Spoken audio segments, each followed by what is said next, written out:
Hey everyone, it's Dr. Davis from Bad Method Fitness.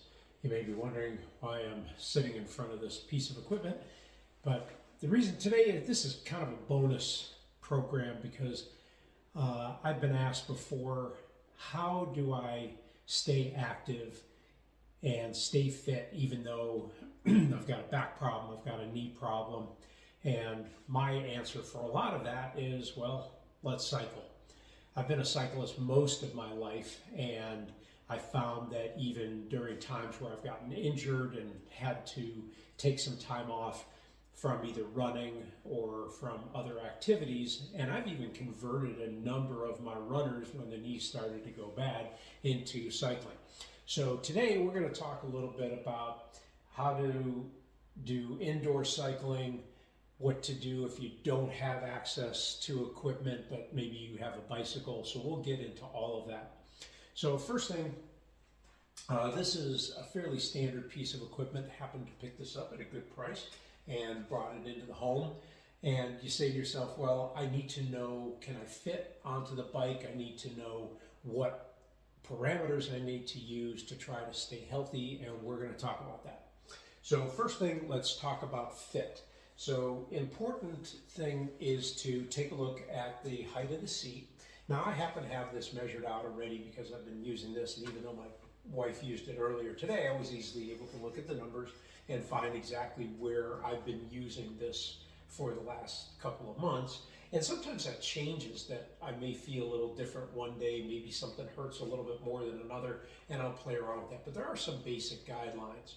And most of those guidelines come down to what the position of your feet are going to be when they're at about the 9 o'clock and 3 o'clock position if you're looking at a clock. So we talk about the 9 o'clock and the 3 o'clock position. And I'll show you where we want to have the feet located. So I'm just going to pop on up here. So I'm going to bring this leg forward so it's closer to you so you can hopefully see this. I know it's a little hard with the dark clothing, but at this 9 o'clock, 3 o'clock position, I'm able to look down and my knee pretty much lines up with the spindle of the pedal. And if you can't see that yourself, then you can do something simple. This is literally like just taking a plumb line. It's a simple tape measure. And just here's my position. I've got my handlebars set the way I want them. I've got the seat set the way I want. And you notice that if I'm looking straight down at this position, that my head lines up with my knee and lines up with my foot. So this is just a simple and easy way that you can do that. Now, a lot of equipment like this, at least the home equipment, will have the ability to move the handlebars backwards and forward. Now, this one doesn't do that, but the seat does go back and forth. So you can get that position fairly easily to make it comfortable on your back. I do recommend that you bring this up almost as high as you can, especially if you've got back issues like I do, and make sure that this is at a good spot for you so that it's up to keep the pressure off your back. But even if I go into a more racing position, which I do, which I'll show you on my outdoor cycle, I can at least maintain a good position on my low back as well. And you say, well, what if I find that my knee is up in front of the toes? Well, that just means that either your seat is too far forward or your seat is too low. The opposite is true if you see that your knee is well back in terms of your view. That just means that your seat is too high, or it means it's too far back. So playing around with those parameters usually can make life pretty good in terms of making it comfortable for you. So once you're on the bike, you'll see this particular one has a toe cage on it, and I strongly encourage that if you're ever going to go buy a bike, to make sure that you have a cage. The other option, and I actually put these pedals on, the other option is to actually get a shoe with a cleat. And you'll notice that this one has a little device on here that allows it to clip into the pedal. So I'm not going to put this on now, but it allows me to have a really nice smooth stroke. And I think it's worth the investment if you're going to do any indoor cycling to actually purchase a cleat in order for it to get a nice, good move. And that makes sure that you're using your quads as well as your hamstrings throughout the entire cycle. So that's just something to keep in mind. Now you say, well, all right, now that I'm on the bike, I want to know how fast should I be going. The pace at which you're turning over is what we call cadence, or revolutions per minute. They're basically the same thing. We normally want to stay somewhere between about 65 and 100 revolutions per minute, or cadence. There is a way most of this equipment will tell you what pace you're going at. I'll show you actually on my outdoor cycle how that has a pace meter that's attached to it as well. Some of that can go to my watch, or I've got a heart strap that tells me some data. But let's say you don't have that. An easy way around that is to actually get something here. I'm going to go into my little iPad here, and I actually have a little metronome program, because normally I would use my phone, but obviously that's what I'm using for us to be talking to each other. So what I'm going to do is I'm going to put my pace here, I'm going to put it at 75, and I'm just going to hit start, and I'm going to try to match it. So my left is going at about 75 right now. And then all I have to do is either increase or decrease the demands of the metronome in order to get the desired amount of exercise. So now the question is, well, what really is the desired amount of exercise? I usually try to get on this thing for about an hour to an hour and a half at a time. It does get kind of boring if you don't try to vary it up, but you also want to make sure that you're getting the cardio, just the straight aerobic piece. And you also want to get the part that's the more of the demand, the anaerobic piece, because that's the part that's going to really get your heart healthy. So what I'll typically do is I'll break it up into 10-minute or 5-minute increments, and I'll spend about 25% of that block of time at that higher endurance level. So what I will do is I will change the resistance so that I have to go at a higher level, and I'll typically end up actually getting out of the saddle and actually doing a much higher intensity level. And then what I'll do is I'll follow my heart rates. Now, for people that are on blood pressure medication, or for whatever reason you can't really use your heart rates, you can use something that's what your moderate intensity level is, which means that if somebody was next to you, that you would be able to hold a conversation with them even while you're active. Or if you go to that more intense level, it means that it's hard to actually have a conversation with somebody next to you. So those are the two different variables that I'm using while I'm cycling. That the part where I'm able to talk with somebody is the aerobic piece that I do for about 3/4 of the time, and then about a quarter, 25% of the time, I'll actually go to that higher level where it is hard to actually communicate with someone. And those are the things that I will use, and you don't want to just all of a sudden get onto a system and start pedaling to your heart's content at a half hour, 45 minutes. Make sure that you're working yourself up slowly to make sure that you don't burn yourself out or get hurt.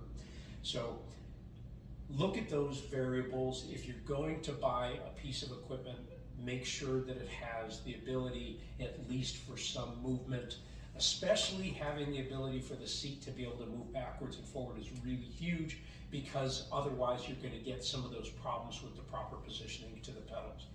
If it doesn't have the ability to move more than up and down, and doesn't have the back to front, that's okay, because I think you can still get by with some of these home pieces of equipment. All right, so next we're going to talk about what to do if you don't have an indoor piece of equipment and you still want to be able to ride. So that's what's next.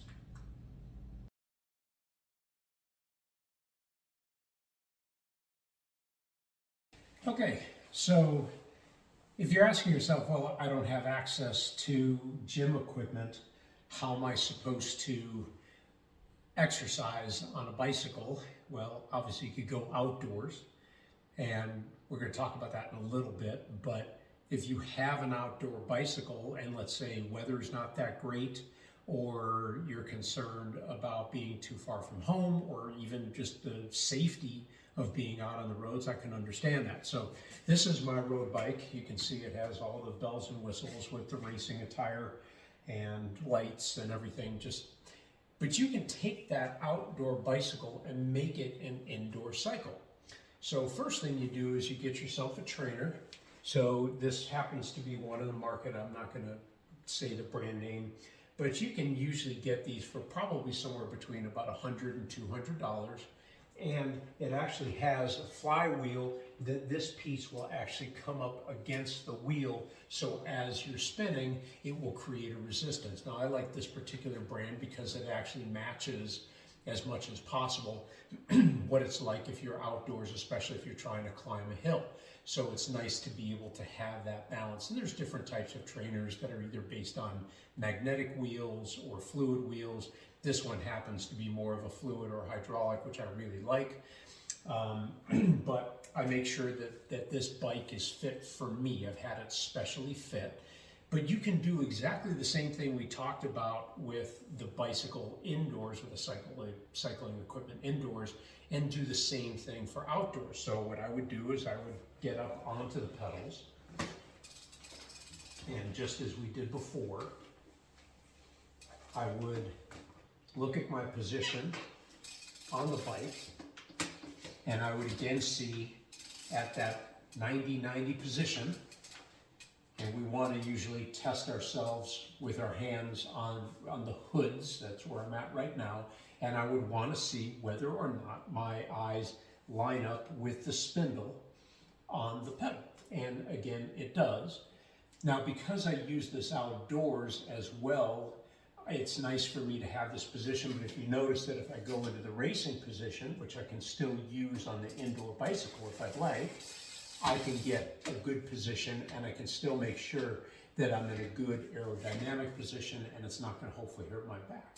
But if you'll notice also up front, you'll notice that there is a block.